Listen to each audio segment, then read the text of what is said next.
which is the last one, is make the spirit shift. Make the spirit shift. That class is in the portal. I encourage you to go back and watch that. But the spirit shift is I'm facing body. I'm looking at the finances. I'm looking at whatever condition or situation that I'm seeing in front of my eyes, and I'm experiencing it. It's a part of my everyday experience. But I make a decision that instead of me looking at and engaging with this all the time, I'm going to shift, and I'm going to look at and engage with God. My God identity, my highest self, my spirit, which is who I am.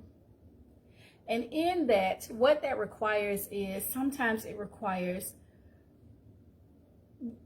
because what happens when we engage in what's in front of us and we're frustrated, we talk out of frustration.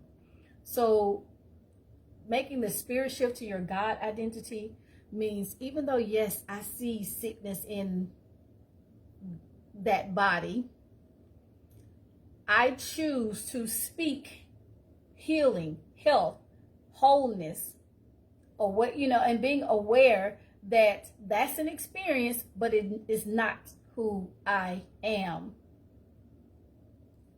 In the same way, we can do relationships or your money. Yes, I can see that this money says XYZ amount of money, but my true identity is total abundance, total prosperity. And engage more in your true identity than in the body experiences. That's what the spirit shift is. It's that I no longer engage in this. Although, yes, is my everyday experience. I'm seeing it, I'm feeling it, but I can step outside of that mentally, emotionally, spiritually. I can step outside of that and make the shift. And when I do that, even though this may still be going on, I'm at peace. I'm whole. I identify that this is an experience, but it's not who I am.